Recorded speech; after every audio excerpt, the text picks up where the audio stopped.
Ragnar Lothbrok lies dead in the Northumbrian dirt. Veins choked with Anglo-Saxon wrath and viper's venom.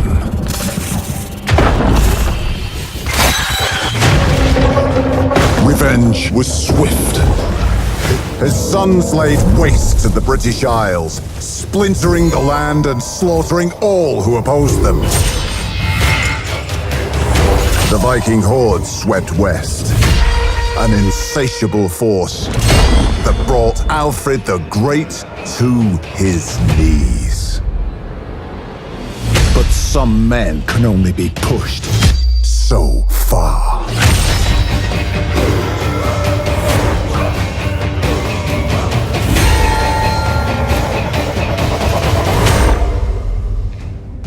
The year is now 878 AD.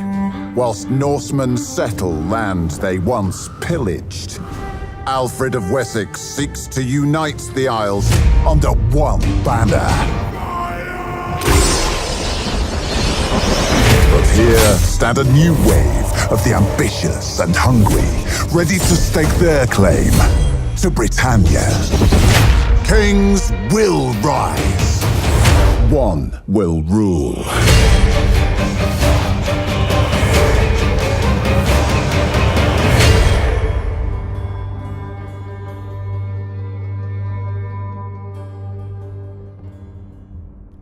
Hello and welcome everyone, Lionheart here, and that was the Total War Saga's Thrones of Britannia trailer that was released earlier this week by the Total War official YouTube channel. And in today's video, obviously I wanted to share the trailer with you guys, but also give you my thoughts and impressions and just run through some of the information that we know about the game so far from the blog that Creative Assembly released at the same time as this trailer. I'll put a link to it down in the description as well. All links that I mention throughout this video you can find down in the description, as well as pinned to the top of the comment section. So first of all, let's just deal with what is this game, because I know a lot of people are thinking, is this the next big historical title? What is a Total War Saga? Creative Assembly have been putting out blogs and updates about this over the last year or so, as well as kind of regular updates about what their various teams are doing. But in case you've missed all that or are still confused, hopefully we can clarify some of that today.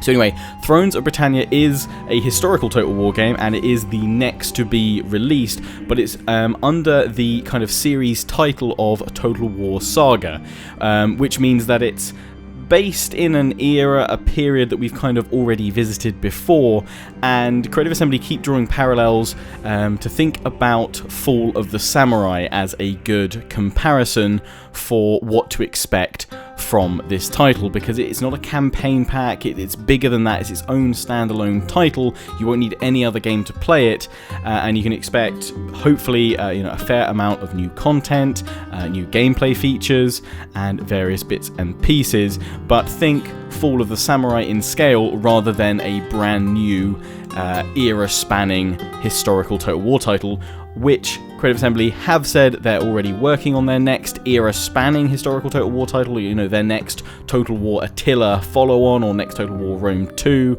their next big title. They are still working on that, and that's not to say that Total War Saga Thrones of Britannia won't be a big title.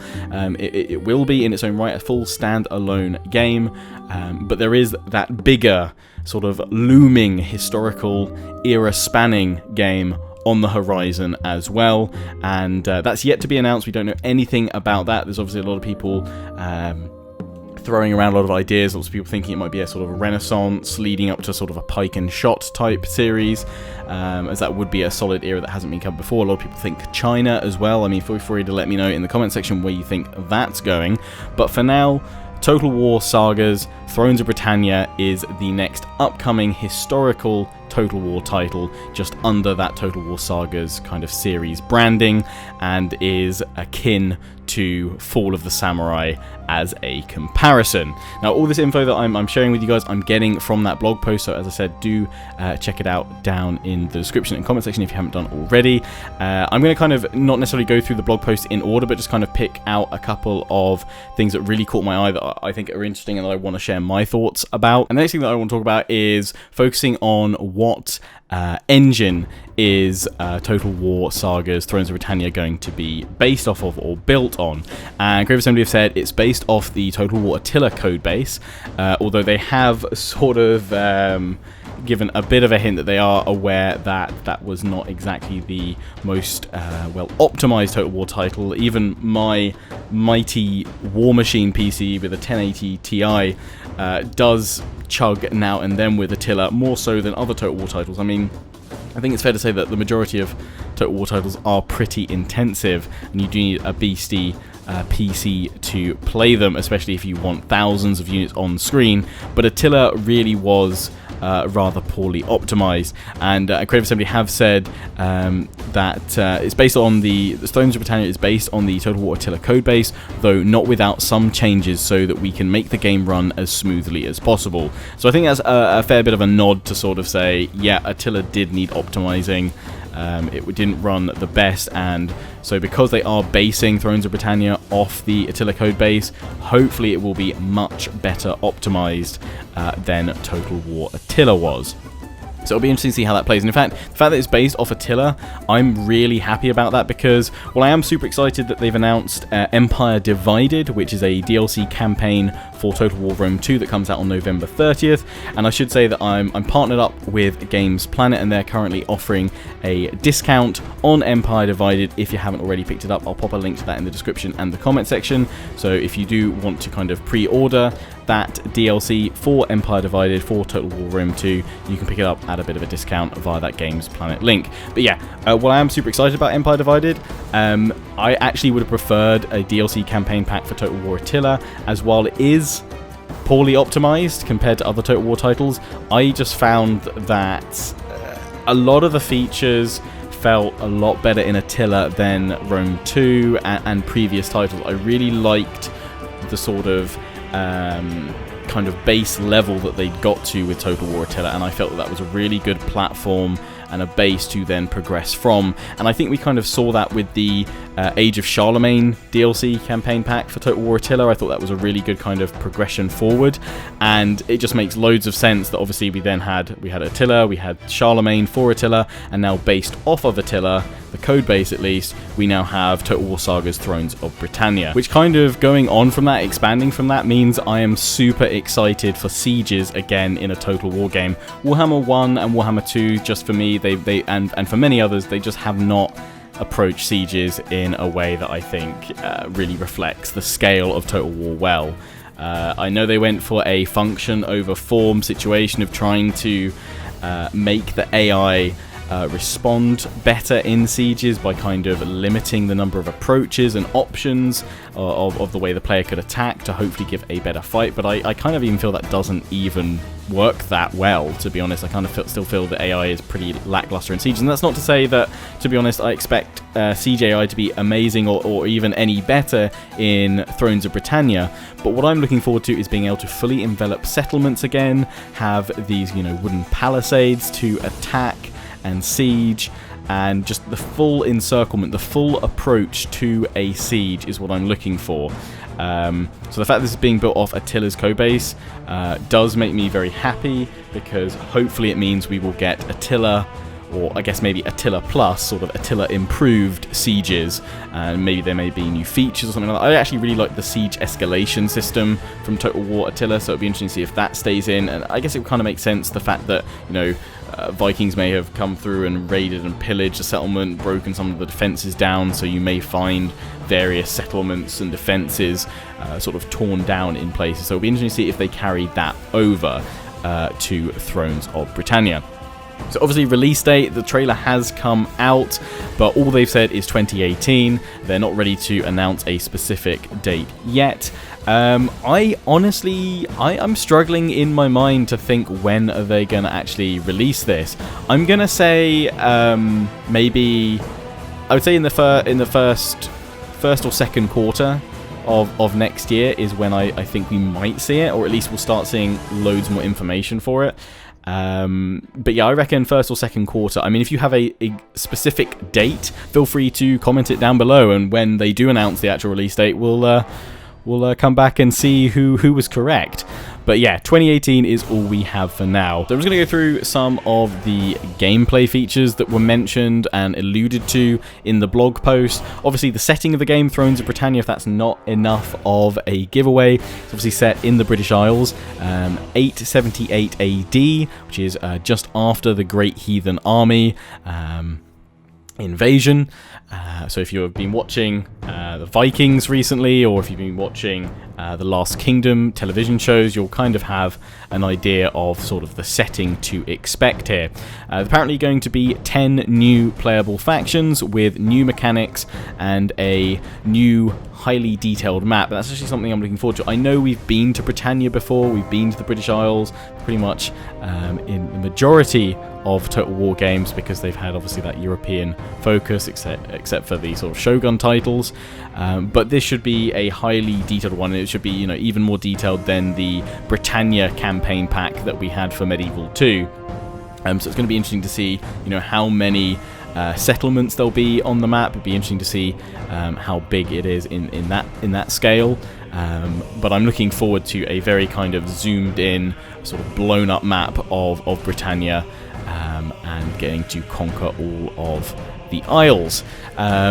Some elements will apparently be brought across from Total War Attila. Again, it makes sense because they're using that as the code base for this title. But as they've said in their blog post, you know, they're bringing those across because they feel that they still fit the time period.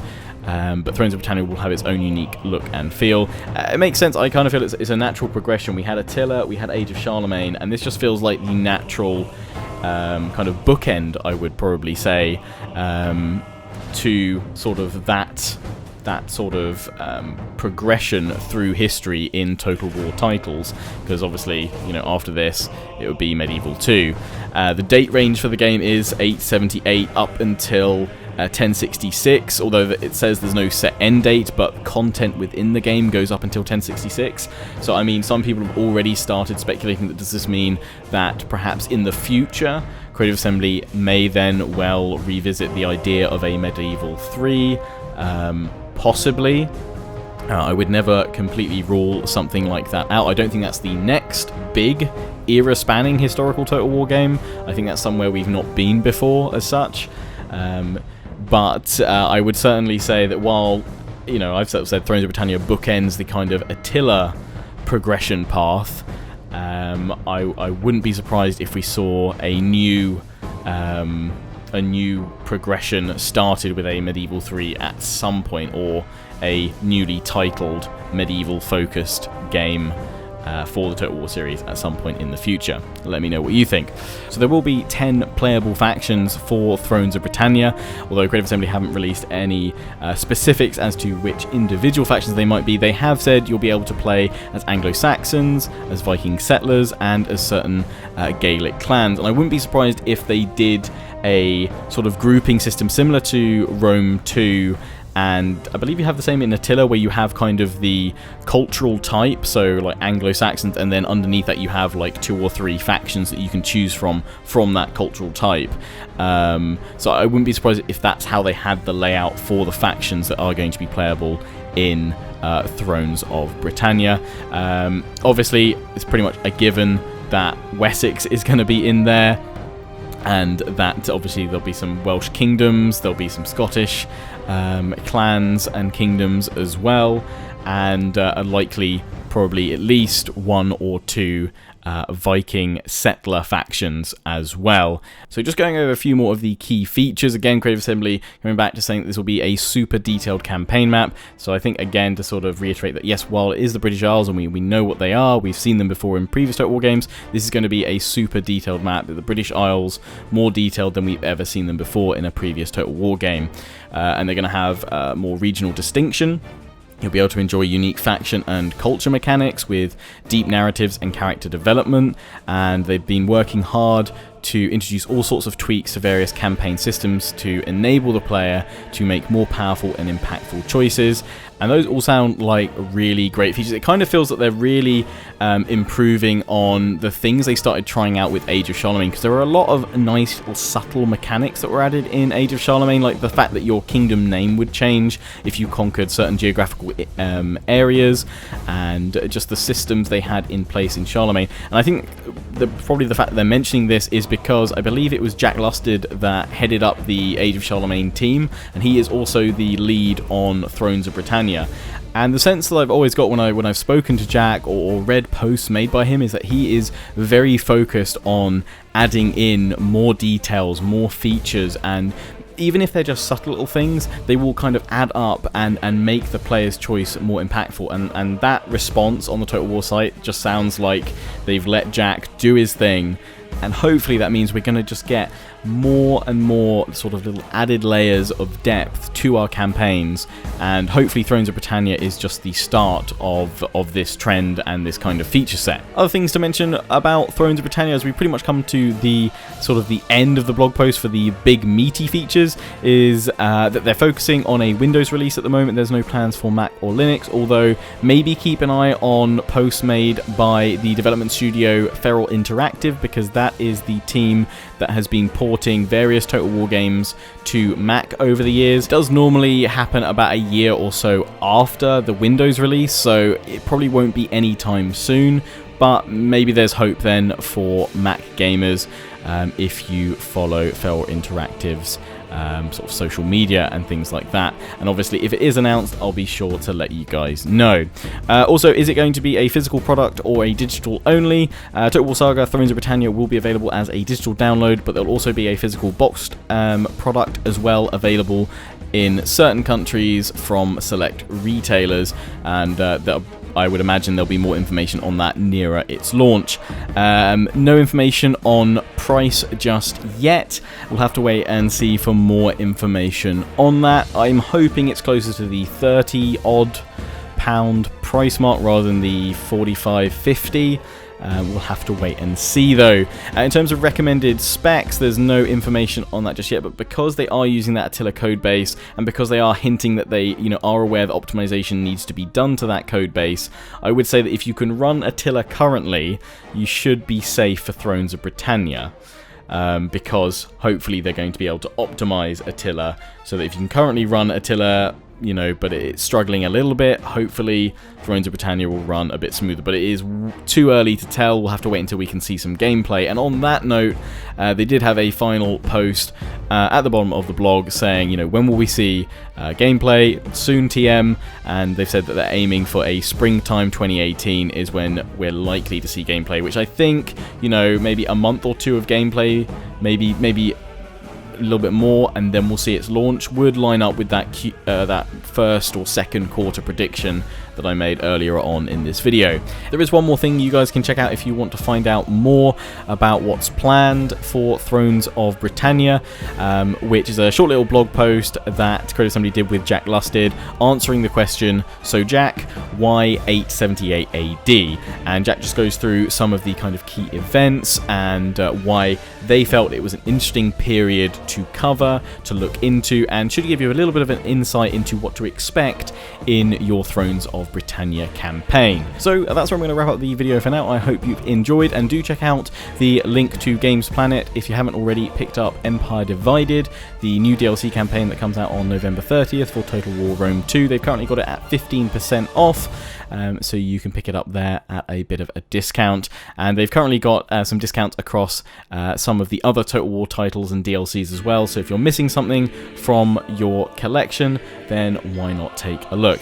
Anyway, as always, I hope you've enjoyed. Don't forget to comment, rate and subscribe. Follow me on Facebook and Twitter, take pride and join the Legion. Check out my affiliates and sponsors, Games Planet, Overclockers UK, QT and MSI. Until the next one, ciao for now.